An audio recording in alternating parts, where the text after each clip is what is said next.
Why did the air feel different that morning?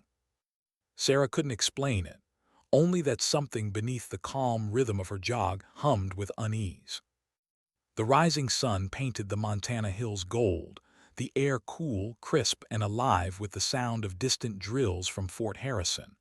It was her favorite part of the day before the world demanded things from her. The uniformed silhouettes running along the fence line, the muted thunder of boots striking earth, it was all familiar, safe, predictable. But not today. Today, the wind felt heavier. The silence between each sound seemed to stretch too long. Sarah Martinez, 28 years old, emergency nurse, military wife, slowed her pace near the curve of the dirt trail.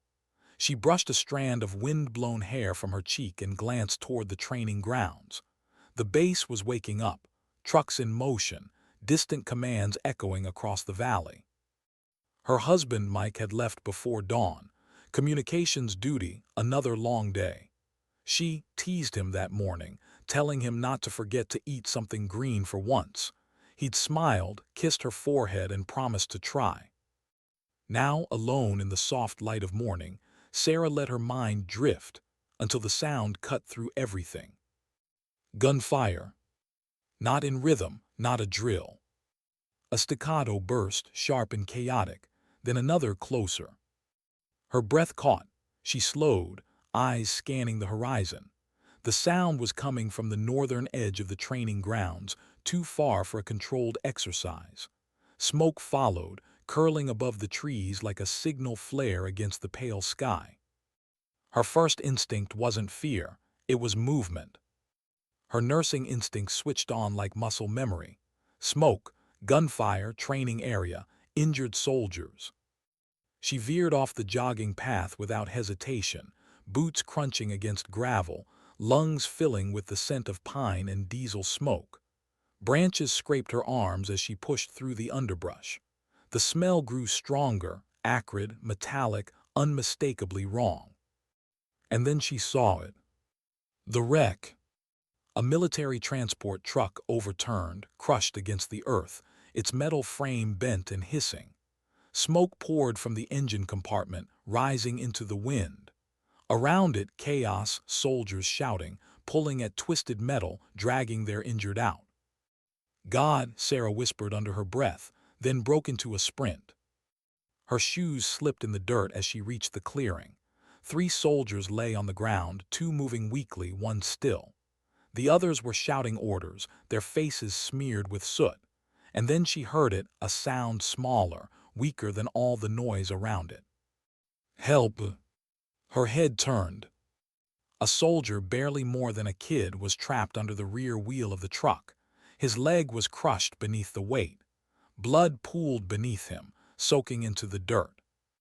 "Hey, over here," Sarah screamed, but her voice was lost in the confusion. She ran to him anyway.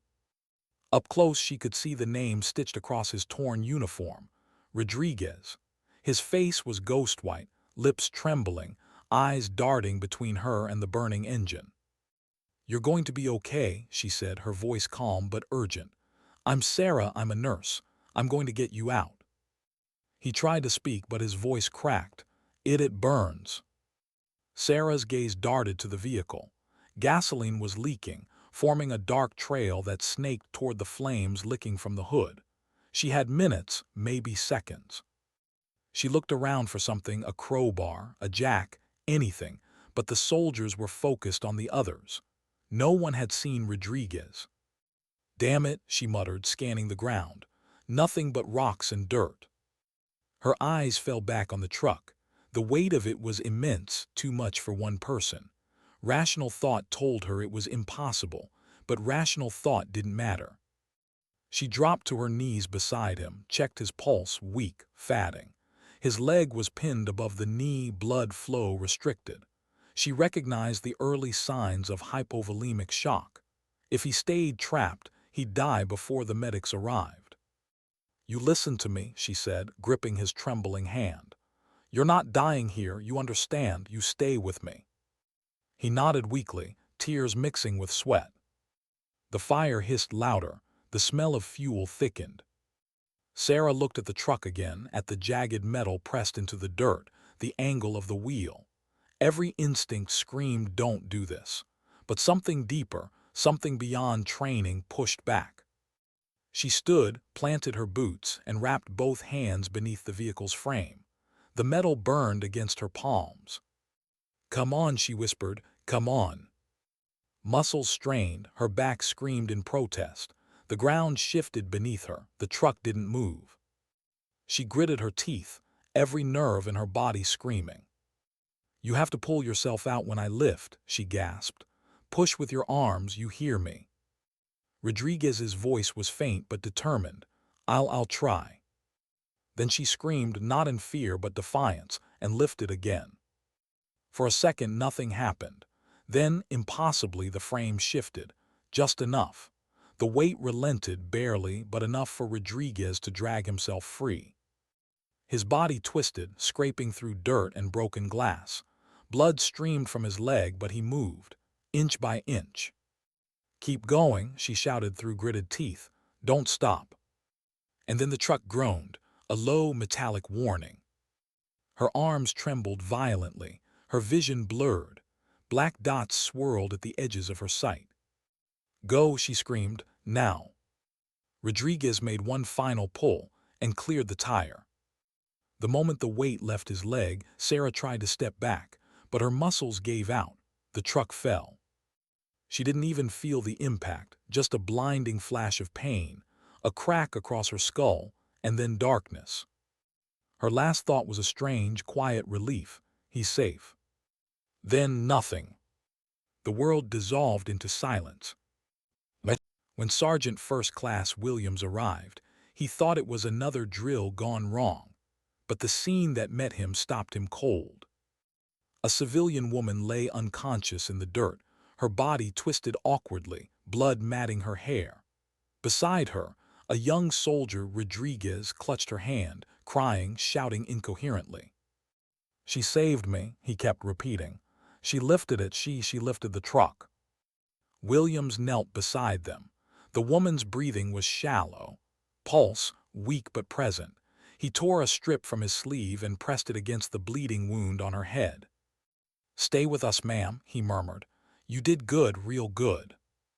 He glanced at the overturned truck, the deep grooves in the dirt where her feet had braced, the faint fingerprints smudged along the frame. It didn't make sense. The vehicle weighed nearly 4 tons. No single person could lift that. But there it was, the proof in the dirt.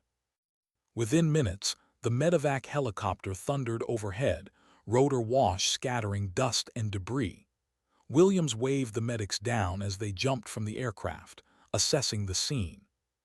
"Civilian female," he shouted over the roar. "Severe head trauma, possible skull fracture. She saved one of ours." The medic looked at Sarah, disbelief flickering in his eyes. "How the hell did she?" "Just move," Williams snapped. "She's running out of time." They loaded her onto a stretcher, securing her head and neck. Rodriguez tried to stand but collapsed in pain, tears streaking his soot-covered face. "Sir, she didn't even know me," he sobbed. "She just came out of nowhere, she." "I know," Williams said quietly, resting a hand on his shoulder. "And that's what makes her different." The helicopter lifted off, carrying Sarah toward the regional trauma center. As it rose, the base commander arrived, Colonel Peterson, his jeep grinding to a halt on the dirt road. "What the hell happened here, Sergeant?" Williams saluted, then gestured toward the smoke. "Training exercise went bad. IED simulation triggered early, but sir," he hesitated. "A civilian intervened, saved Private Rodriguez's life, at considerable cost." The colonel frowned. "Civilian?" "Yes, sir. Name, Sarah Martinez, local nurse. Williams paused, searching for the right words. "She lifted the damn truck, sir, just enough to pull him out." Peterson blinked. "That's impossible." "Yes, sir," Williams said softly. "It is." By afternoon, the story had begun to spread. Through radio chatter, through whispers in mess halls and barracks. A woman, A civilian had saved a soldier's life by lifting an armored transport. The medics confirmed her condition was critical but stable. Head trauma, concussion, possible brain swelling. Rodriguez was in surgery for his leg. Between waves of anesthesia, he kept repeating her name. Sarah, the nurse, she saved me. And across Fort Harrison, soldiers who had never met her, men and women hardened by combat, training, and distance, felt something stir. Respect, admiration, and a quiet question in their own hearts, would I have done the same? The sun fell behind the mountains that night, painting the sky blood-red. The smoke had cleared, but the memory of it hung in the air, heavy, electric. Somewhere in a sterile hospital room miles away, machines hummed softly beside a still figure. Sarah's chest rose and fell with each measured breath. Her hands were bruised, nails cracked, palms blistered raw. And though she didn't know it yet, outside that hospital, across the base, across the barracks, across every soldier's mind, something was already beginning. A movement of gratitude, a quiet promise, and a respect so deep it would shake even the hardest hearts. Because sometimes, the greatest acts of courage don't come from the trained, but from those who simply refuse to look away. The world returned in fragments. A low hum, a rhythmic beeping, and pain dull at first, then sharp, pulsing behind her eyes. Sarah tried to move but felt her body resist. A weight pressed across her chest, a stiffness in her limbs. Her throat was dry. She wasn't sure where she was or if she was even alive. A voice came through the haze. Sarah, hey, sweetheart, can you hear me? She knew that voice. She, known it through laughter, through years, through quiet nights after long shifts. Mike. Her eyelids fluttered, the sterile white ceiling coming into focus. Bright lights, the antiseptic scent of a hospital, machines breathing in rhythm beside her. She tried to speak, but the sound came out broken, a rasp. Where am I? You're in the trauma center, Mike said softly, his hand gripping hers. His eyes were red, sleepless. You were in an accident. His voice faltered, emotion breaking through the practiced calm of a soldier's husband. You saved someone. Memory came back in flashes. The truck, the fire, the screaming metal, the boy's terrified face. And then the pain. Her voice cracked. Rodriguez is he. He's alive, Mike said quickly, tears forming. You did it, you pulled him out. She stared at him, trying to make sense of it. Alive. The word echoed in her head like a prayer. Relief washed over her, followed by exhaustion so deep it felt bottomless. She sank back against the pillow, tears slipping from the corners of her eyes. She didn't notice the two doctors standing quietly near the door, observing, exchanging glances. Dr. Jennifer Hayes, the attending neurosurgeon, made a note on her tablet before stepping closer. Mrs. Martinez, I'm Dr. Hayes. You've been unconscious for nearly 3 days. You suffered a significant head injury, but the scans look promising. No major swelling now. You're very lucky. Sarah turned her head slightly toward the doctor. Lucky, she murmured, a faint, weary smile forming. He's the lucky one. Dr. Hayes paused, then nodded slowly. Yes, he is. Mike squeezed her hand tighter. The base has been calling nonstop. They're all talking about what you did. What I did, she said faintly, confusion flickering in her eyes. I just helped. Mike hesitated, then took a breath. You didn't just help, Sarah. You lifted an 8,000-pound transport. He stopped himself, shaking his head as if the words themselves felt too unreal to say. Rodriguez told everyone. The soldiers saw it. They can't believe it either. Sarah stared at the ceiling. The image of the truck flashed behind her eyes, the weight, the sound of her own bones straining. Her body trembled as if remembering. I just couldn't let him die, she whispered. And that was all she said. By the second day, the hospital room began to fill not with noise but with presence. Soldiers from the base came quietly, 1 or 2 at a time, to leave cards, flowers, and folded letters. Some saluted as they entered. Others just stood for a few seconds, heads bowed, before leaving without a word. The nurses whispered about it in the halls, that the truck-lifting nurse had become something of a legend overnight. Reporters were calling. The local paper wanted an interview. The Pentagon had even requested a formal report. But Sarah wasn't ready for any of it. She spent most of her time watching the window, the mountains beyond, the sunlight moving across the sterile walls. She wasn't thinking about recognition or cameras. She was thinking about the boy's face, the sound of his scream, the moment the world went black. She had seen death before, countless times in the emergency room, but this felt different. This had happened outside the safety of sterile gloves and trauma lights. It had been chaos, raw, desperate, untrained. And deep down, she knew something had shifted inside her. When Dr. Hayes checked on her that evening, Sarah asked quietly, "Why do they all look at me like that?" The doctor smiled faintly. "Because you did something most people can't even imagine." Sarah frowned. "I didn't think, I just acted."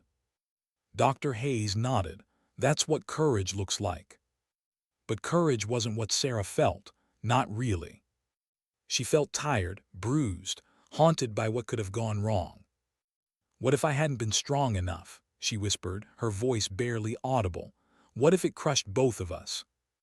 Dr. Hayes hesitated before answering. "Then you'd still have done the right thing." Sarah looked away. She wasn't sure she believed that. Meanwhile, at Fort Harrison, the story had taken on a life of its own. By morning, it had spread through every barracks, every mess hall. Someone had posted a photo, a grainy shot of the overturned truck, soldiers kneeling beside it, and the blurred shape of a woman in a running outfit lying on the ground. Underneath it, a caption. She lifted it. No one knew who started it, but by noon, it was everywhere, tagged, shared, talked about across military forums. "She's just a nurse," someone asked in disbelief. "She's the nurse," another replied. Sergeant Williams became the unofficial spokesperson for the incident. Reporters called him. Commanders briefed him. He gave the same answer every time. "Yes, I saw her. Yes, she lifted it. No, I don't know how. Adrenaline, instinct, maybe something else. All I know is she saved one of ours." Those last words stuck. One of ours. That phrase carried weight in the military. It meant brotherhood, sacrifice, honor. But now it meant something bigger. A civilian woman had embodied those same values, without rank, without training, without orders. And that unsettled something in the best possible way. On the third morning, Sarah woke to find Rodriguez sitting beside her bed, his leg bandaged, his uniform replaced by hospital clothes. He looked different, older somehow, humble, raw. When their eyes met, he smiled weakly. "Hey." She smiled back, tears welling immediately. "You're supposed to be resting." He shrugged. "Couldn't, had to see you." For a few seconds, neither of them spoke. The air was thick with emotion, unspoken gratitude, disbelief. "I don't remember much," he said quietly. "Just your voice, you telling me to push. I thought I was going to die." Sarah swallowed hard. "I did too." He laughed softly, a sound cracked by emotion. "You know they're calling you a hero." Her eyes dropped. "Please don't." "Why not?" he asked. "Because heroes don't think about it," she said, shaking her head. "They just do what needs to be done, and then they live with it, whatever happens after." Rodriguez looked at her, studying her expression, the tired eyes, the quiet strength. "Maybe that's exactly why you're one," he said. She didn't answer, she just squeezed his hand. Outside the hospital, things were escalating in ways Sarah didn't know. Soldiers were organizing something unofficial, unsanctioned but deeply personal. Sergeant Williams was leading it. He spent the night making calls, sending messages across units and nearby bases. "She's stable," he told them. "She's gonna make it. We're doing something for her." At first it was meant to be small, just Rodriguez's squad, but as word spread, more wanted in. "She's one of us now," a corporal said. "She bled for us," another replied. "We'll show her what that means." By sunrise, what had started as a simple plan was growing into something far greater. A gathering, a salute, a statement of gratitude unlike anything they'd ever done before. No one had ordered it, no one had to. Because for every soldier who had ever pulled someone from danger, for every medic who'd ever risked their life under fire, Sarah's story reminded them why they served and who they served for. Back in her hospital room, Sarah stared at her reflection in the darkened window. The woman who looked back at her didn't feel like the same person who had gone jogging that morning. Her face was pale, bruised, her eyes looked older, but behind them there was something else, a quiet resolve. She wasn't proud of what she'd done. Pride didn't fit. She just couldn't stop wondering why she had been there, why fate had chosen that exact moment, that exact place. Her thoughts drifted back to Rodriguez's trembling voice. "You saved me." And to Mike's whisper when she first woke up. "They're all talking about you." But the truth was simpler. She hadn't meant to become a story. She just refused to walk away. Somewhere deep inside, she felt a mix of guilt and gratitude. Guilt that she'd survived. Gratitude that he had too. In the quiet, her fingers brushed the edge of the bandage on her temple. She closed her eyes. The memory of the truck's weight lingered, the burning in her muscles, the blinding pain. But underneath it all, there was peace. Because sometimes doing the right thing hurt. And that hurt, that sacrifice, meant it was real. Outside, dawn light broke across the horizon again, the same color as it had the morning of the accident. The sky didn't care about heroism or headlines. It just kept moving. And as the world stirred awake, hundreds of soldiers began preparing for something she couldn't yet imagine. A tribute. A thank you. A moment that would change her life again, but this time she would be awake to see it. Why were there so many footsteps in the hallway? Sarah noticed it before she saw anyone, the sound of boots, hundreds of them moving with purpose. Not rushed, not chaotic, synchronized. She turned her head toward the window. The morning light had softened into gold, falling gently across the pale hospital walls. Everything looked ordinary except it was. She could feel it in the air. A quiet hum of anticipation, like the moment before a storm breaks. Mike was sitting beside her, sipping coffee gone cold. He looked nervous, though he kept pretending to scroll through his phone. "What's happening?" she asked softly.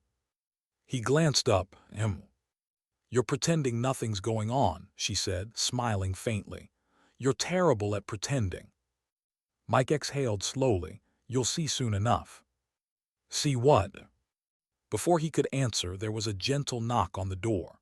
Dr. Hayes stepped in, clipboard in hand, and behind her, Sergeant Williams, dressed in full uniform, his ribbons neatly aligned, his expression calm but his eyes glowing with restrained emotion. "Morning, Mrs. Martinez," Dr. Hayes said. "How are you feeling today?" "Better," Sarah replied. "Head's not spinning anymore. I might even survive your hospital food." The doctor laughed softly, but her tone grew more formal. "That's good, because you'll need your strength today." Sarah frowned. "My strength?" William stepped forward then, his posture perfectly straight, voice steady. "Ma'am, I'm Sergeant First Class Williams, Fort Harrison." Sarah nodded. "I remember you were there that day." "Yes, ma'am," he said. "And on behalf of every soldier at that base, I'm here to thank you, properly." She blinked, confused. "Thank me for what?" He paused, not because he didn't have an answer, but because words felt too small. "For doing what most of us pray we'd have the courage to do." Sarah shifted uncomfortably, glancing toward Mike. "I didn't do anything special. He was trapped. I was there." William smiled gently. "Ma'am, that's exactly what makes it special." Before she could respond, Dr. Hayes interrupted softly. Sarah, the soldiers have been arriving since before dawn. Sarah's brow furrowed. Arriving for what? The doctor looked at her kindly. They came for you. Sarah froze. Williams continued. No one ordered it. No one organized it through command. They just came. From Fort Harrison, from nearby installations, even from out of state. They wanted to stand for you to honor what you did. The words hung in the air. Impossible, unbelievable. Sarah laughed softly, shaking her head. That can't be real. But it was. Outside in the hospital's parking lot, soldiers were forming in perfect rows, hundreds of them. Their boots gleamed. Their uniforms were pressed. The early morning wind tugged at flags held steady in their hands. It wasn't loud. There were no shouts, no orders barked, just quiet coordination, a kind of reverent discipline, as if they were preparing not for ceremony but for prayer. Sarah couldn't see it yet, but she would. Down in the parking lot, Sergeant Williams checked his watch. 8:45 a.m. The first wave had arrived at 5. Units from 3 nearby bases had joined them, driving through the night to be here. Marines, Army, Air Force, even a few Navy uniforms among them. Rank didn't matter today. It wasn't about medals or duty. It was about gratitude. He walked between the rows, counting silently. 472. More vehicles pulling in. They would hit 500 before the hour. Formation looks good, a corporal said beside him. Williams nodded. We're not here to look good, we're here to mean it. Roger that, Sergeant. The air was cool, the kind that carried sound far and clean. From where he stood, Williams could see the hospital windows glinting in the morning light.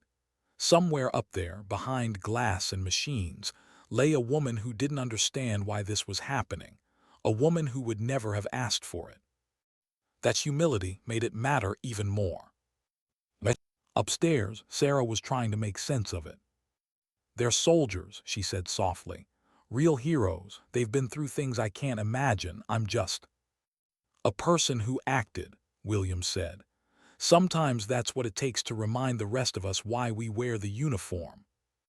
Dr. Hayes approached the bed, her tone gentle but firm. You've been cleared to go outside for a short time, if you're feeling strong enough. Sarah hesitated. Her pulse quickened. She wasn't sure if it was from fear or disbelief. Outside. Mike took her hand. You should see it, Sarah. You'll never forget it. She swallowed hard, her voice trembling.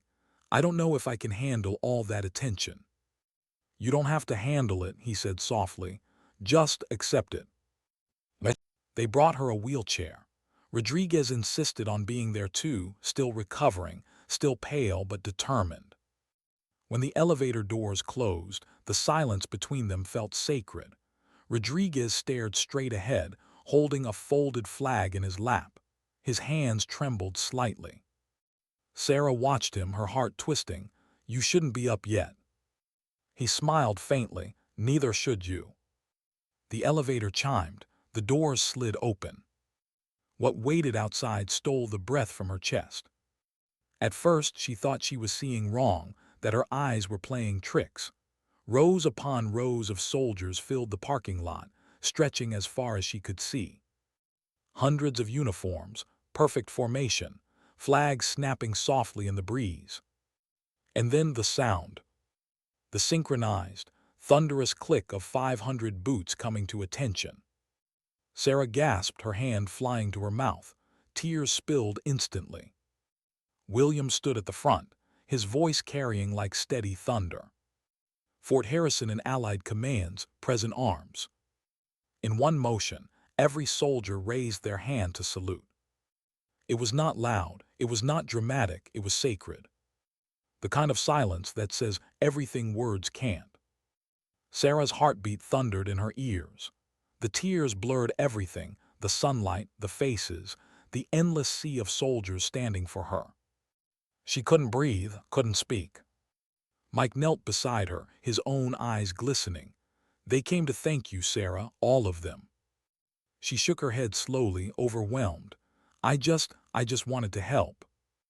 William stepped forward, voice steady but filled with feeling. Ma'am, that's why we're here. Because that's what courage is, doing what needs to be done when no one tells you to. The soldiers didn't move. Their salutes held steady, unbroken. For a moment, time itself seemed to stop. Sarah's tears fell freely now, her hand pressed to her heart. Her lips trembled, but no sound came. She didn't need words, the gesture said enough. She bowed her head slowly, acknowledging the salute with quiet grace. Around her, even the wind seemed to pause. A single voice broke the silence. Permission to speak, Sergeant. It was Rodriguez. Williams turned and nodded. Permission granted. Rodriguez pushed himself up from his wheelchair, pain flashing across his face but pride burning brighter. Two soldiers stepped forward to steady him, but he waved them off. He stood tall as his injured leg would allow, and faced the crowd. This woman, his voice cracked. He cleared his throat and tried again. This woman saved my life. I thought I was done for, trapped under that truck waiting to die, and then she showed up, out of nowhere. He looked down at Sarah. She didn't ask who I was, didn't hesitate, she just lifted it. A murmur ran through the ranks. Rodriguez continued, emotion thick in his voice. She talked to me, kept me calm, told me I was going to make it, and when I couldn't move, she took the weight, all of it. I watched her do the impossible. He turned back to the soldiers. She didn't have to be there that morning, but she was, and because she was, I'm alive. He turned again, this time to her, and raised his hand in a perfect salute. 500 soldiers followed. The sound of it, that collective motion, that thunderous discipline, echoed through the parking lot, through the walls, through her very chest. Sarah's breath caught. Her vision blurred completely. She tried to speak, but emotion stole her words. William stepped beside her and spoke quietly, just for her to hear. You didn't just lift that truck, ma'am. You lifted all of us. Her tears came harder then. Not from pride, not even from gratitude, but from something deeper, the weight of understanding that what she had done, in one impossible moment, had reached hundreds of souls who needed reminding that courage still existed. She covered her face with her hands, sobbing quietly as the soldiers held their salutes, motionless. It was the most profound silence she had ever heard. Dr. Hayes watched from the hospital steps, her eyes glistening. She had seen patients heal through medicine, through surgery, through rest. But what she saw now was something else entirely, a human soul being healed by recognition, by grace. Sarah looked up, her hands trembling. Her voice was soft, raw, and honest. I'm not a hero, she said. I just didn't want him to die. Colonel Peterson, who had been standing near the front, took a step forward. And that, he said firmly, is what makes you one. The soldiers slowly lowered their salutes. But no one left. They began to move one by one in small groups, walking toward her, shaking her hand, thanking her. Some smiled through tears, others said nothing at all. Each one carried a story, a reason for being there. And in that moment, Sarah realized this wasn't just about her. It was about all of them, about the bond between courage and compassion, between service and humanity. Her strength had saved a life. Her humility had reminded hundreds of soldiers what theirs meant. And though she still didn't understand why fate had chosen her that morning, she finally understood something deeper. Sometimes the bravest thing a person can do is simply not walk away.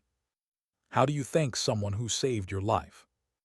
Rodriguez didn't know, and neither did the 500 soldiers standing in that parking lot, eyes burning, hearts open, hands still tingling from their salute. Sarah sat in silence, tears streaking down her cheeks, her hand still pressed to her heart. The wind moved softly now, stirring the flags overhead. It was as if even the air had grown gentler, aware that something sacred had just taken place. Colonel Peterson took a single step forward, his boots echoing faintly on the asphalt. He cleared his throat, not because he needed to, but because words seemed too fragile to carry the weight of the moment. "When you've served long enough," he began, his voice steady, "you learn to tell the difference between strength and courage." He turned toward the soldiers, then back to Sarah. "Strength is trained, courage is chosen, and today we stand for someone who chose courage without anyone asking her to." The soldiers didn't move, but the silence deepened, carrying every word like scripture. "You weren't part of our ranks," the colonel continued, "but your act reminded us what those ranks are supposed to mean: service, sacrifice, compassion. You made every one of us remember why we took the oath in the first place." Sarah's eyes shimmered with tears, her breath catching on a quiet sob. Peterson lowered his head slightly, not as a commander, but as a man. "On behalf of every soldier here, and those who couldn't be, thank you." The applause that followed wasn't loud. It wasn't the thunder of celebration. It was soft, reverent, alive with feeling. Hundreds of hands coming together like a heartbeat. Sarah looked from face to face, men and women of every rank, every background, and felt the same question rising in her chest. Why me? She whispered it under her breath. Not realizing the microphone a soldier held nearby caught the sound. "Why me?" Peterson smiled faintly. "Because you were there, because you didn't run, and because sometimes the world needs a reminder that heroes don't always wear uniforms." The ceremony might have ended there, but something powerful was stirring among the soldiers. They didn't disperse. They didn't return to their vehicles. Instead, one by one, they began stepping out of formation, 10 at a time, 20, then more. Each soldier approached her wheelchair quietly, as if stepping into church. They didn't need permission. The tribute had become something beyond rank and regulation. A young female private was the first to kneel beside her. Her uniform looked new, the creases still sharp, the boots barely scuffed. Her eyes were bright, trembling with emotion. "Ma'am," she said softly, "I joined because I wanted to make a difference. But today I realized it's not just about fighting, it's about protecting. And you showed me what that looks like."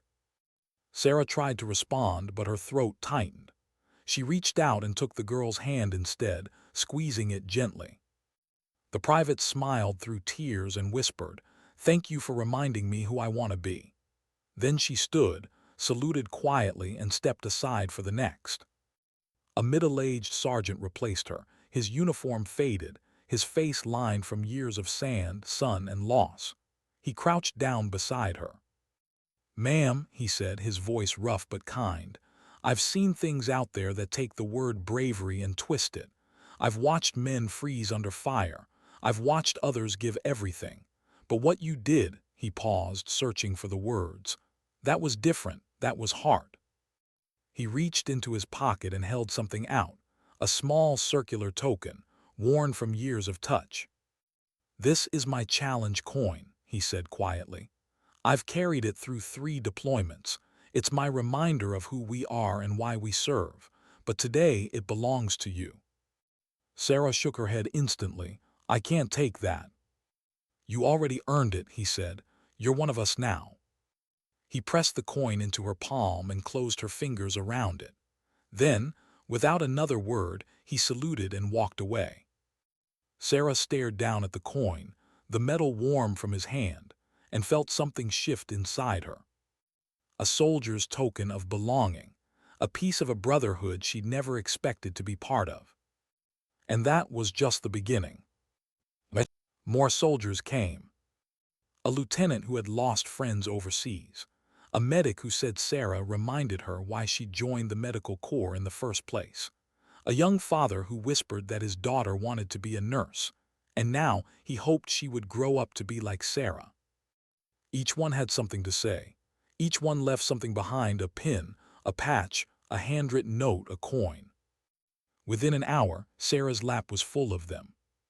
She didn't know what to do with her hands anymore. She just kept thanking them, her voice shaking, her tears falling freely, her heart somehow both breaking and healing at once. Rodriguez sat beside her the whole time, silent, watching the endless stream of soldiers. Every so often, one would stop to shake his hand too, a wordless recognition of shared survival. When it became too much, Sarah looked at him helplessly. "I don't deserve this," she whispered. He smiled faintly. "None of us think we do, but we stand anyway." By late morning, the crowd had begun to thin, though hundreds still lingered. Williams approached again, his expression softer now. "Ma'am, I think you've officially broken the record for most soldiers crying at a single event." Sarah laughed through her tears. "I didn't mean to." "That's the thing about real heroes," he said. "They never do." He glanced at the small mountain of challenge coins and tokens in her lap and whistled quietly. "Looks like you've been drafted." She looked down, shaking her head. "I don't belong to the military."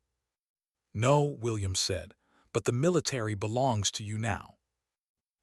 Colonel Peterson returned, carrying something in both hands. It was large, polished wood with a brass plate across the front, a plaque. He set it gently on her knees. The reflection of sunlight glimmered across the engraved names. "These are the signatures," he said, "of more than 1,000 soldiers, not just from here, but from bases across the country. Every one of them wanted to sign this to thank you." Sarah ran her fingertips over the brass, tracing the grooves of the engraved words. "To Sarah Martinez, who reminded us that courage doesn't come from rank, but from heart." Her breath caught, her vision blurring again. "This is too much," she said softly. Peterson smiled. "It's not enough." The next to approach was Rodriguez. He stood carefully, still using crutches, his expression unreadable. When he reached her, he took a long breath, pulled something from his pocket and held it out. It was his own challenge coin. The metal gleamed faintly, scratched and worn. "I want you to have this," he said. Rodriguez, "No." He shook his head, eyes glistening. "You gave me my life. The least I can give you is my belonging." He placed the coin in her hand. "This one means family, honor, survival. It means you made it out with us." Sarah's lips trembled. "I don't know what to say." "Just promise me one thing," he said softly. "Don't ever think you didn't deserve to be there that day." She couldn't speak. She just nodded, tears sliding down her cheeks. Rodriguez stepped back, saluted her one last time and whispered, "Welcome to the family." And then something unexpected. Other soldiers, watching the exchange, began to move again. One by one, they approached her, each placing their own challenge coin in her lap. Some pressed them into her hand silently, others whispered short words, "Thank you, for all of us, for reminding us." Different ranks, different branches, all leaving a piece of themselves behind. Within minutes, her lap shimmered with dozens of coins, each one a story, a promise, a piece of trust. Sarah looked down at them, her reflection scattered across the polished surfaces. She whispered, almost to herself, "I didn't lift that truck alone." Williams heard her and nodded slowly. "No, ma'am, but what you lifted reached all of us." By noon, the parking lot had thinned, but the quiet hum of gratitude still hung in the air like incense. Sarah sat motionless, exhausted, clutching a handful of coins as if afraid they might disappear. Her heart ached, but not from pain. The formation had ended, but the moment hadn't. The echo of boots and silence lingered like a heartbeat through the air. Even after the soldiers lowered their salutes, no one moved for a long time. The stillness was its own kind of reverence. Sarah sat in the wheelchair, hands trembling, eyes still wet. The tears had dried, but the emotion hadn't left her body. It pulsed through every breath. When the first soldier stepped forward, he didn't speak. He just saluted again, quietly this time, then extended his hand. She took it, and for a second he seemed unable to let go. His voice cracked when he finally whispered, "Thank you." Then another came, and another. Within minutes, a steady line formed, soldiers waiting their turn to meet the woman who had reminded them what courage looked like when no one was watching. No cameras, no speeches now, just raw human connection. The first to reach her after that was a young private, barely 20, freckles across his face, hands shaking. He held out a small metallic disc. "Ma'am," he said, voice trembling, "this is my challenge coin.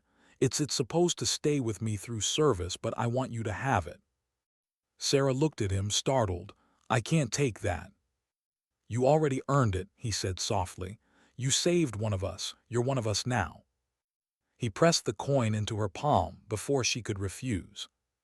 It was warm from his hand, heavy with meaning. She closed her fingers around it, unable to speak. Then came another soldier, then another. Different ranks, different branches, different faces, all carrying the same silent gratitude. Each one handed her something, a patch, a coin, a bracelet, tokens of service and brotherhood. Some saluted, others simply nodded. But every exchange carried the same unspoken truth, that courage wasn't measured by uniform or rank, but by choice.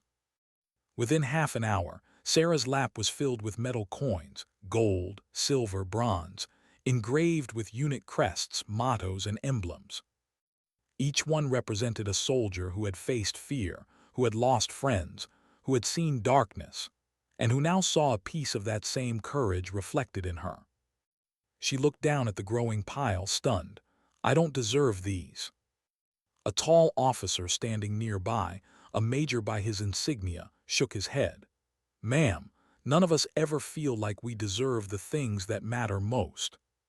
She smiled faintly, but her eyes were shining again. Nearby, Dr. Hayes wiped her face quietly. She wasn't just watching a patient recover. She was watching something sacred unfold, a living exchange between courage and gratitude.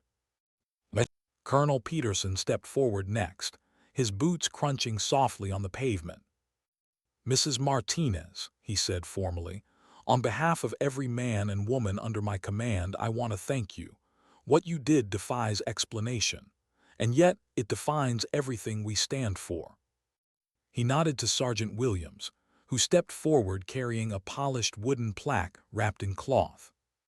The colonel continued, "There isn't an award in our system that properly honors what you did, but we made something of our own."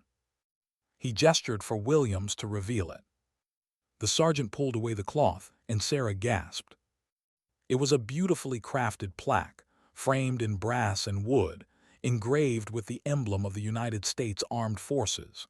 Across its surface were hundreds of signatures, handwritten, engraved, etched with precision. "At last count," the colonel said, "over 1,000 soldiers from across the region have signed this. Every name represents someone who heard your story and wanted to thank you." Sarah reached out with trembling fingers, tracing the lines of names, each one carved into permanence. Her throat tightened. "I don't know what to say," she whispered. "You already said it," the colonel replied. "The day you acted, you spoke louder than words ever could." Behind him, a gentle wind swept through the rows of soldiers, rippling flags and catching sunlight on the coins in Sarah's lap. The colonel paused, then lowered his voice. "There's one more thing." He stepped aside. Rodriguez moved forward, slow, limping slightly but proud. He stopped in front of Sarah and saluted once more. Then, with quiet ceremony, he reached into his pocket and withdrew a small coin, dark bronze, worn smooth by time and touch. "My challenge coin," he said softly. "It's from my unit. You're supposed to earn it by standing beside us in danger. You did that and more. I want you to have it." Tears welled instantly in her eyes. "Rodriguez, I can't." But he shook his head. "You can, because I'm alive because of you. You didn't just save my life, you gave me back everything I thought I was about to lose. That means something we don't forget." He placed the coin gently in her hand. "It's yours." For a moment, neither of them moved. The silence between them said everything words couldn't. Then something unexpected happened. A sergeant stepped forward from the second row and dropped his coin onto Sarah's lap. Then another soldier followed, then another. One by one they came, no words, no ceremony, just quiet respect. The sound of coins striking softly against one another filled the morning air like distant rain, metallic echoes of gratitude. Sarah looked down, her lap overflowing with gleaming circles of bronze, silver, and gold, symbols of trust, sacrifice, brotherhood. Her breath came shallow. "Please," she said softly, shaking her head, voice trembling, "you don't have to do this." But Sergeant Williams said quietly, "Yes, ma'am, we do." By the time it ended, the sun had risen fully, warm against her face. The ceremony that had begun as a tribute had turned into something more profound, a communion of courage between soldiers and a woman who had acted out of nothing more than compassion. But hours later, when the crowd finally began to disperse, Sarah sat quietly beneath the shade of a nearby tree, surrounded by the remnants of that morning, folded flags, coins stacked neatly in her lap, and the plaque balanced across her knees. Mike knelt beside her, resting a hand on her shoulder. "You okay?" She nodded, her gaze distant. "I don't think I'll ever forget today." He smiled softly. "Neither will they." She looked at the coins again. "Each one of these belongs to someone who's seen things I can't imagine, and they gave them to me." "They didn't give them," Mike said gently. "They shared them. You earned your place among them, Sarah, whether you realize it or not." She exhaled slowly, watching the soldiers in the distance. "I never meant to be part of their world, but somehow, for a moment, I was." Mike nodded. "You showed them something real. That courage isn't just trained, it's human." But later, as the parking lot emptied, Sarah asked to be alone for a while. Dr. Hayes hesitated but agreed, knowing Sarah needed quiet. The air was still, the sounds of the tribute fading into memory. A few flags flapped softly in the breeze. The scent of cut grass and summer heat filled the silence. Sarah held one of the coins between her fingers, Rodriguez's coin, and turned it slowly in the sunlight. The emblem caught the light, glinting like fire. It wasn't the metal that mattered. It was what it represented, a connection between her small act and something far larger than herself. For years she had worked in the emergency room, saving lives as part of a system. But that day she'd acted alone, no protocol, no backup, just instinct and fear and something deeper, love for life itself. She realized now that maybe courage isn't about strength at all. Maybe it's about refusal, refusal to walk away, to accept loss, to wait for someone else to act. A soft voice interrupted her thoughts. "Mind if I sit?" It was Sergeant Williams. He lowered himself to the curb beside her, resting his cap on his knee. "Hell of a morning," he said quietly. Sarah smiled faintly. "That's one way to put it." He nodded toward the coins. "You know, in my 20 years of service, I've never seen anything like that. Soldiers giving away their challenge coins, that's not protocol. That's personal." "I didn't know what to say," she admitted. "You didn't need to," Williams said. "Sometimes silence speaks louder. That's why we salute the way we do. It's not words, it's respect." Sarah looked down at the plaque again, running her hand over the engraved names. "They said I was brave, but I don't feel brave." "Good," Williams said with a half-smile. "Because real courage never feels like courage in the moment. It just feels like doing what needs to be done." They sat in silence for a while. The last soldiers were climbing into their vehicles, engines starting, gravel crunching beneath tires.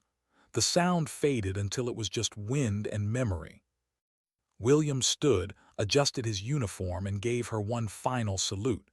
"Thank you for reminding us, ma'am. Sometimes we forget what we're fighting for." Sarah's eyes glistened as she nodded. "Thank you for reminding me what it means to belong." And then he was gone, walking toward his vehicle, his silhouette framed by the setting sun. Sarah stayed there a long while, the coins gleaming softly in her lap, her reflection caught in the polished brass of the plaque. She realized something then. something she hadn't understood until that moment. That day, she hadn't just lifted a truck.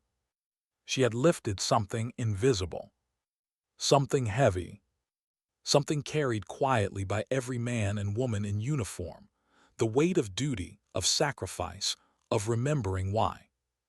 And for the first time, she felt it too. That night in the hospital room, she placed the coins gently on the bedside table. The light from the window caught them, scattering tiny reflections onto the walls, little flashes of gold, like stars.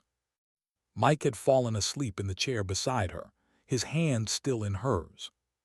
She whispered into the quiet, "Sometimes dignity doesn't speak, it simply acts." And then she closed her eyes, not in exhaustion but in peace. The kind of peace that only comes when you've done something that truly matters. For the first time in days, the hospital felt calm. No more camera flashes, no more footsteps echoing down the hallway, just the steady rhythm of machines and the faint whisper of evening wind against the glass. Sarah lay awake, the coins still gleaming softly on the table beside her bed. They caught the fading sunlight, scattering faint golden reflections across the sterile white walls, like quiet reminders of the morning that had changed everything. Her head still ached from time to time. Her body was weaker than she liked to admit, but there was something else now, a steadiness she hadn't felt before. The world outside the hospital had shifted, and though she didn't yet understand how much, she could feel the edges of it pressing in. A nurse entered the room carrying a small vase of flowers. "More for you," she said, setting them beside the others. "You might need a second room soon." Sarah smiled softly. "From who this time?" The nurse scanned the card. "It just says, 'From one mother to another, thank you for saving someone's child.'" Sarah exhaled slowly. "People are kind." The nurse nodded. "No, people are grateful." When she left, Sarah turned her gaze back toward the window. The world looked the same mountains, same clouds drifting lazily above Fort Harrison. But she knew, somehow, that 1,000 unseen hearts were looking back at her differently now. By the next morning, the media had caught up. The local paper had run the story first. "Civilian nurse saves soldier in training accident." A simple headline, understated. By noon, the national networks had picked it up. By sunset, it was everywhere. The woman who lifted a truck. An ACT of impossible courage. The nurse who brought an army to tears. Each outlet added its own angle, miracle, heroism, strength, but the truth remained the same. One woman had done something extraordinary, and the world needed that story. In a time when headlines were filled with conflict and division, Sarah's story felt like a collective breath, a reminder that goodness still existed, unfiltered, unplanned, and pure. Mike tried to shield her from the noise, but it was impossible. The hospital phone rang constantly. News stations wanted interviews. Talk shows offered flights, hotels, primetime slots. Sarah refused them all. "I didn't do it to be seen," she told Mike, "and I don't want to turn it into a story that belongs to someone else." He nodded. "They just want to understand why you did it." She gave a small, tired smile. "So do I." Meanwhile, something deeper was happening within the military community. Across the country, units began sharing her story during morning briefings. Drill sergeants used her name as an example when teaching recruits about moral courage, the kind that doesn't wait for orders. At Fort Harrison, a small bulletin board near the main gate had been transformed. Photos of Sarah, running trail snapshots taken by soldiers during early drills, were pinned beside handwritten notes.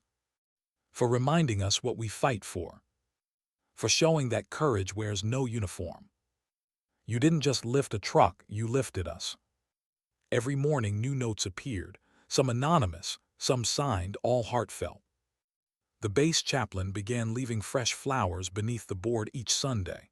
He called it the honor wall. A week later, Dr. Hayes cleared Sarah for discharge. Her scans looked good. The swelling had subsided. "You're healing faster than I expected," the doctor said, smiling. "Whatever you're doing, keep doing it." Sarah smiled faintly. Maybe gratitude's the best medicine.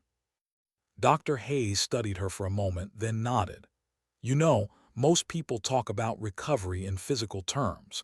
But what happened to you, that kind of experience leaves marks you can't see." Sarah glanced at her reflection in the darkened window. "I know, I feel them." Dr. Hayes stepped closer, lowering her voice. "It's okay to be proud of what you did, Sarah, even if you don't want to call it heroism." Sarah turned to her, her expression soft. "I'm not proud. I'm thankful for the chance to have done something that mattered." But when she finally left the hospital, the world outside seemed brighter than she remembered. The air smelled of pine and earth. The sunlight warmed her skin. Rodriguez was waiting for her at the entrance, standing carefully on crutches, his legs still braced but healing well.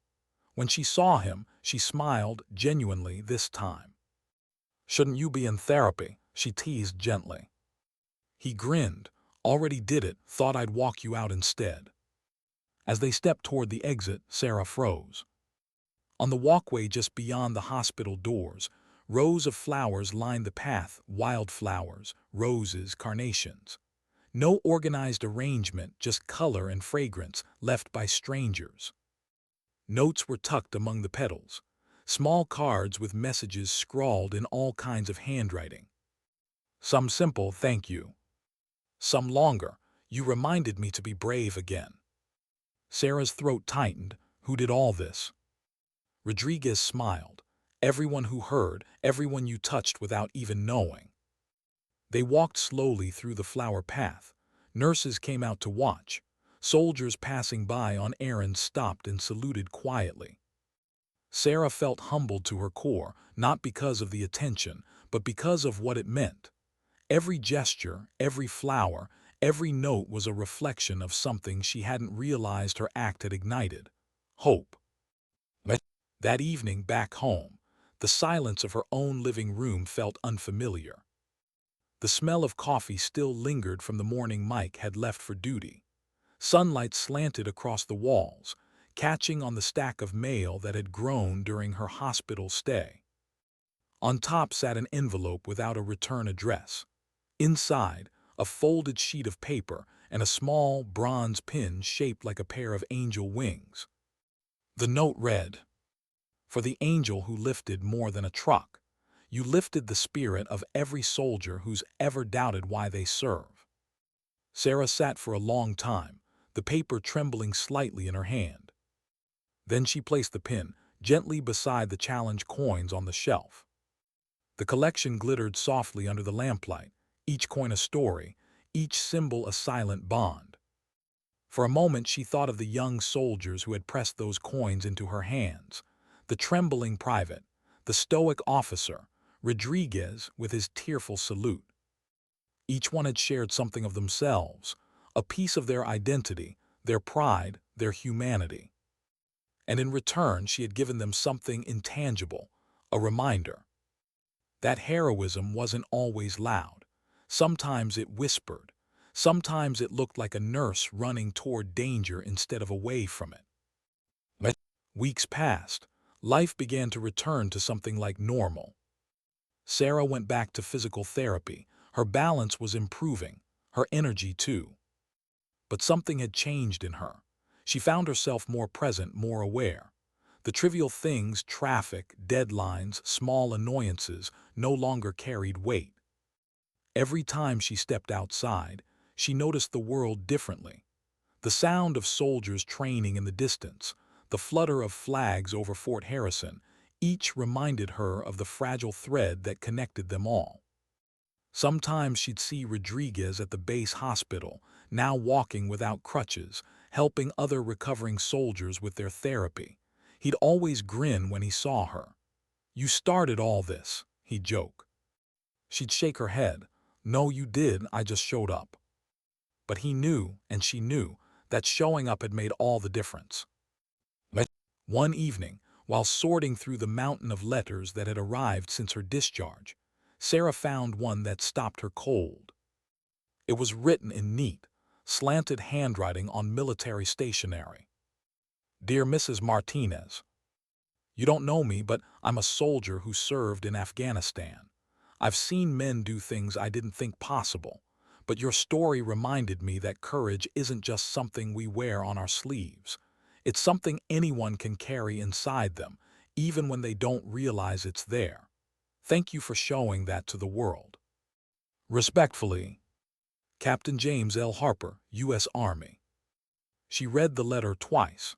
Then she placed it on her bedside table beside the coins. She didn't frame it. She didn't post about it. She just kept it close as proof that even one act, one choice, could ripple further than anyone could imagine. That night, as the house settled into quiet, Sarah stood by the window watching the base lights twinkle in the distance. She thought about that morning, about smoke and fear, and the boy's voice calling out for help, about the weight of the truck and the strength she never knew she had. And she thought about the silence afterward, the salute of 500 soldiers standing not for power or rank, but for humanity. Her hand rested over her heart, and she whispered softly to herself, a truth she had come to understand in every quiet moment since. Sometimes the smallest act echoes the loudest. Outside, a flag rippled in the wind, steady, enduring, alive. And in the reflection of the window, the faint shimmer of the challenge coins caught the moonlight. They didn't shine because they were polished. They shone because they were given. It started with a letter, then another, then 100 more. They came from everywhere: schools, families, veterans, strangers. Some addressed to Mrs. Martinez, the nurse who lifted a truck. Others simply to the hero of Fort Harrison. Sarah read every one she could, not out of pride, but because every letter felt like a heartbeat, a reminder of how her single act had somehow awakened something far beyond her own life. Children wrote about courage. Veterans wrote about faith. Mothers wrote about gratitude. Each message carried its own quiet truth, each one echoing the same sentiment. You reminded us that goodness still exists. And yet, every time she read the word hero, Sarah felt a small, stubborn ache. She didn't feel like one, not even close. She hadn't planned her actions that day. She hadn't calculated risk or imagined honor. She'd just seen a boy in pain and refused to stand still. But now the world was watching her, defining her by one impossible moment. And sometimes, late at night, she wondered whether anyone would understand that she hadn't been fearless. She'd been terrified. The strength people praised hadn't come from certainty. It had come from desperation, from love, from instinct, from humanity itself. And that, she thought, was the most misunderstood kind of courage of all. By mid-September, her story had reached classrooms. Teachers used her name in lessons about character and empathy. At a nearby elementary school, a fifth grader stood before his class, holding a photo of her clipped from the newspaper. She didn't wait for someone to tell her what to do, he said proudly. She just did it. His teacher smiled. And what does that teach us? The boy thought for a moment. That bravery is when you move before fear tells you not to. Somewhere across town, Sarah was sitting quietly in her kitchen when she received a video link from one of those teachers. She clicked play and listened as dozens of small voices read letters aloud. Thank you for being brave. Thank you for helping someone when you didn't have to. Thank you for showing that one person can make a difference. By the end of the video, Sarah's eyes were wet. Mike found her there, sitting still, tears running down her cheeks, her coffee long gone cold. They shouldn't be thanking me, she whispered.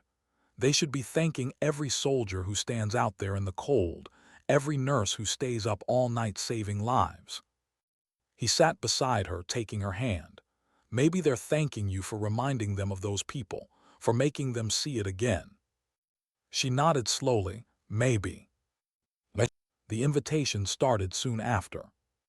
Town council, schools, veterans groups, community centers. Everyone wanted her to speak. At first, she said no to all of them. Public speaking wasn't her world. She'd always been content working behind the scenes, steady, quiet, unseen. But then one letter arrived that changed her mind. It was from a young woman, a soldier's widow. "I lost my husband 2 years ago in Afghanistan. When I read what you did, it hurt at first. It reminded me of everything I'd lost. But then, it gave me something back, faith. Faith that there are still people who run toward others when danger comes. Please don't hide your voice. Some of us need to hear it." Sarah sat with that letter for hours. That night she told Mike, "Maybe I'll say yes to one, just one." Her first speaking event was small, a community gathering at the local armory. She stood at the podium in a simple gray dress, her hair pinned back, a thin scar still visible above her temple. The audience, soldiers, families, civilians, filled the hall. Cameras flashed, but she barely noticed. When the applause faded, she stood there for a long moment, gripping the edge of the podium, unsure how to begin. Then she spoke softly at first, then with a steady rhythm born from honesty, not performance. "I don't know how to explain what happened that morning," she said. "I just know that something inside me refused to walk away. People call it courage, but I think it was something simpler, compassion maybe, or love." She paused, searching faces in the crowd. "I didn't plan to be there. I didn't think about danger. I just saw someone in pain and acted. And if that's heroism, then every nurse, every soldier, every parent who sacrifices something for someone else is a hero too." Her voice cracked on the next words. "I don't think we need to wait for big moments to be brave. I think bravery is just choosing kindness when it costs you something." Silence filled the room, and then applause, not the loud, performative kind, the real kind, the kind that came from understanding. When she stepped down from the stage, several soldiers approached her. One, a young woman in fatigues, shook her hand with trembling fingers. "I was losing faith," she said quietly, "in people, in why I joined, but after hearing you, I remember now." Sarah smiled gently, touched the soldier's arm. "Then it was worth it." In the months that followed, Sarah's story began to take on a life of its own. Documentaries, news specials, portraits painted by veterans groups, a short film shown at the Pentagon's annual recognition ceremony. But through all of it, she stayed the same, humble, grounded, almost resistant to the light being shined on her. Whenever reporters asked how it felt to be famous, she always said the same thing. "I'm not famous, I'm just grateful." She didn't chase the cameras. She didn't give speeches about strength or power. Instead, she spoke about care, about humanity, about the quiet moments when choices define us more than words ever could. People listened, not because she was loud, but because she was honest. Rodriguez visited often.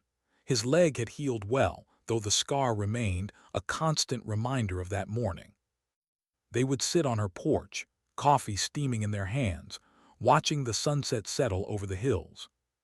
"You know they're still talking about you at the base," he said one evening. "I wish they stop," she replied, smiling softly. He laughed, "Good luck with that." Then quieter, "You changed something there, you know.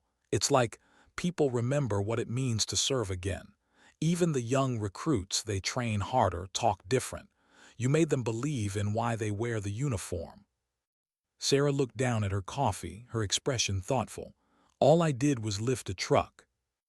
Rodriguez shook his head. "No, ma'am, you lifted something bigger, us."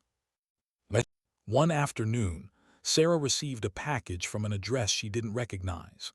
Inside was a folded American flag, carefully wrapped in cloth, and a letter written in formal, cursive script. "Mrs. Martinez, this flag was flown over our base during a deployment in the Middle East. It has seen things most people never will. The soldiers under my command wanted it to find a home where courage lives, not in uniform, but in heart. Please accept it as a symbol of the bond between those who serve and those who care enough to stand beside them. Respectfully, Call Daniel Reeves, U.S. Army. Sarah pressed the flag to her chest, her eyes wet with tears she couldn't hold back. She placed it in her living room, beside the plaque and the coins, her quiet shrine of remembrance and gratitude. But one night months later, she stood in that same room looking at the collection. Each coin reflected a different story, each flower petal long since dried but still fragrant. Each letter, folded carefully into a box, held a piece of someone's heart. The plaque's polished surface caught her reflection.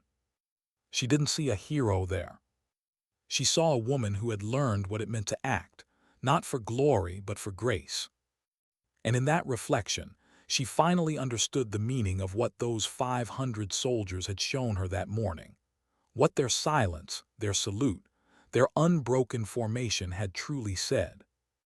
It wasn't gratitude for strength, it was recognition of spirit. Because in every soldier's heart, there exists a quiet prayer that when the world burns, someone, anyone, will still choose compassion over comfort. And on that morning, without knowing it, Sarah Martinez had answered that prayer. Outside, the wind picked up, rustling the flag gently.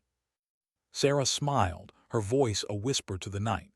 If one person sees this and remembers to care, that's enough.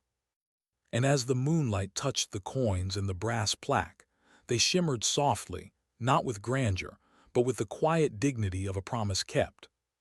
Because courage, she knew now, wasn't about what you did once. It was about what you kept carrying after. And she would carry it, humbly, silently, endlessly. Years passed. The world kept spinning, new wars, new names, new stories of courage and loss. But somewhere near Fort Harrison, in a small white house at the edge of the pines, the legend of one morning still lingered like a whisper carried on the wind. Sarah Martinez never sought the word legend. To her, it sounded too heavy, too final. She preferred the ordinary rhythms of life, the soft creak of the front porch, the hiss of the coffee pot, the sound of soldiers training in the distance. She'd gone back to work long ago, though not quite the same way. In the emergency room, people sometimes recognized her. They'd look at her a little too long before saying, "You're her, aren't you?" She'd smile, shake her head gently, and reply, "I'm just Sarah." And then she'd get back to work. Because there were always new lives to save, new hands to hold, new moments where someone had to choose to stay instead of walk away. That was the part she never stopped believing in, the choice. Rodriguez had stayed in the Army. He'd recovered fully, returned to active duty, and deployed twice. Each time he wrote her a letter from the field, signed with the same line. "Still here thanks to you." He visited every year on the anniversary of the accident. Sometimes he came alone, sometimes with his squad. One year he brought his wife and baby daughter. The little girl had his dark eyes and Sarah's calm smile. When she reached for Sarah's finger and held it tightly, Sarah felt something warm and wordless pass between them, a continuity of life that no medal or ceremony could ever capture. That moment mattered more to her than any salute ever could. The collection of challenge coins grew over time. Every few months, another envelope would arrive, sometimes from a stranger, sometimes from a base overseas, sometimes from a soldier she'd once treated in the ER who had learned her story. Each coin told a silent story of connection. A pilot's coin from a squadron in Qatar. A medic's coin from a field unit in Ukraine. A special forces insignia with a note that simply read, "You remind us what we fight for." She kept them in a glass case by the window, not to show them off, but to remind herself that courage was contagious, that when one person stood up, others found their footing too. Sometimes she'd run her fingers along the coins, tracing their edges, remembering each hand that had placed them there. Not trophies, not honors, just echoes of gratitude. But her story was still told in military circles, though it had become less about the miracle and more about the meaning. Recruits at Fort Harrison heard it during orientation. The instructors didn't dramatize it. They simply said, "A civilian once reminded this base what duty really means." Some soldiers visited the hospital where it happened, touching the old oak near the parking lot where the tribute had taken place. The staff had planted flowers there, and every spring, yellow tulips bloomed, the color of hope, bright against the gray of concrete. A small plaque sat at the base of the tree.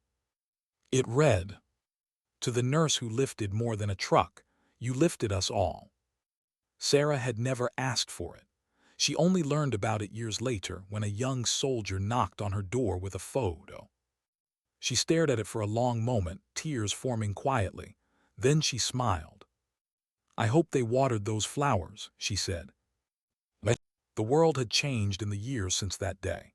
Technology advanced, wars came and went, names filled and faded from headlines. But the story of the nurse who lifted a soldier to life remained, not as a viral video or a headline, but as a piece of oral history told from one generation of soldiers to the next. It became something more than fact. It became a lesson. Courage isn't always about combat, instructors would say. Sometimes it's about compassion under fire, about doing the impossible because you can't imagine doing nothing. And somewhere, someone would whisper her name, not to glorify her, but to remember her choice. But on the 10th anniversary, Fort Harrison invited her back. She hadn't been on base since the day of the salute. The thought of stepping into that space again made her nervous, but Mike encouraged her gently. "They just want to see you," he said. "It's not about ceremony, it's about gratitude." When they arrived, the base commander, a new face, younger but clearly reverent, met her at the gate. "Mrs. Martinez," he said warmly, "it's an honor to have you back. You probably don't realize how many people you've inspired here." Sarah smiled. "I think they inspired me far more than I did them." He guided her through the base, past training fields, barracks, and the memorial wall. Soldiers stopped and saluted as she passed. Not a loud, formal salute, a quiet, personal one. Each one met her eyes, each one smiled. When they reached the oak tree, she froze. The flowers were blooming again, brighter than she remembered, and beneath the plaque a new addition, a small engraved plate. "In honor of Sarah Martinez, civilian nurse, protector, friend. Proof that courage has no uniform." She didn't speak. She simply reached out and touched the plaque, the metal cool beneath her fingertips. Rodriguez was there too, standing a few steps away with his family. He didn't say anything either. He didn't have to. Sometimes silence said everything. But that evening the base held a small dinner, intimate, unannounced. No press, no speeches, just shared stories. A group of young soldiers approached her, their uniforms crisp, their faces earnest. One of them, barely old enough to remember the event, asked quietly, "Ma'am, when you lifted that truck, what were you thinking?" Sarah smiled softly, the question taking her back to the smell of smoke, the sound of gunfire, the terror in Rodriguez's eyes. "I wasn't thinking," she said. "I was just feeling. I saw someone who needed help and everything else disappeared." The young man nodded, absorbing every word. She looked around at them. These young soldiers standing straight and proud, hearts full of ideals she recognized from long ago. "You'll learn something about courage," she said gently. "It doesn't always roar. Sometimes it whispers go. Sometimes it's a choice you make when no one's watching. And sometimes it's the quiet strength to keep caring in a world that tells you not to." The room was silent when she finished. And for the briefest moment, Sarah saw her younger self reflected in their eyes, afraid, uncertain, but unwilling to turn away. But years later, when she finally retired from nursing, Sarah still woke early every morning just as she always had. She'd walk the same trail near the base, slower now, but steady. Sometimes she'd pause where it had all begun, near the bend where she'd first heard the gunfire that morning. The grass had grown back. The scars in the dirt were long gone, but when she stood there, she could still feel it, the echo of that moment, the heartbeat of courage that had changed her forever. She'd close her eyes, breathe deeply, and whisper, "Thank you," to no one and everyone at once. But Rodriguez eventually became a sergeant himself. When he retired, he and his family settled nearby. Their children grew up calling Sarah Auntie. Every year on the anniversary, they'd gather, no ceremonies, no cameras. Just a quiet dinner, laughter, and remembrance. One evening, his teenage son asked, "Dad, what really happened that day? Did she really lift a truck?" Rodriguez smiled, glancing at Sarah across the table. "She did," he said, "but that's not the important part." "Then what is?" the boy asked. Rodriguez's eyes softened. "That she didn't have to." Sarah looked down, tears stinging her eyes. "You make me sound braver than I was." Rodriguez smiled. "You were exactly brave enough." But as years turned into decades, the story outgrew them all. At the base museum, a small exhibit appeared, a modest display with her photo, the plaque, and one of her coins. Above it, a single quote engraved in steel. "Sometimes dignity doesn't speak, it simply acts." Visitors would stop there, soldiers, families, civilians, and fall silent. Not in awe, but in respect. Because even long after her hands had healed and her scars had faded, the lesson she left behind remained. That real strength isn't about what the world sees. It's about what the heart decides when no one's watching. And in the end, that's how people remembered her. Not as the woman who lifted a truck. Not as the civilian who became a hero. But as someone who reminded them that courage doesn't always wear boots. Sometimes it wears running shoes. In the stillness of her final years, when the world outside had grown quieter, Sarah often sat by the window, the sun filtering through lace curtains, catching on the edges of those coins her small constellation of memories. Each glint of light carried a story. Each reflection a reminder. And when people came to visit, soldiers, nurses, students, and asked her what it all meant, she always smiled and said, "It means one thing: never underestimate the power of simply caring." Then softly, as if speaking to herself, she'd add, "Because sometimes the strongest thing a person can do is not look away." Outside, the flag she'd been given years ago fluttered in the wind, quiet, proud, enduring. And for those who passed by her little house near Fort Harrison, they'd sometimes hear faint laughter, faint music, faint stories told through the open window. But when they stopped and listened closely, what they felt most wasn't sound at all. It was peace. The kind born not from fame or glory, but from a single act of grace that had never stopped echoing. Because Sarah Martinez hadn't just lifted a soldier that morning. She had lifted a nation's heart and reminded it what it meant to be human. And that they would never forget.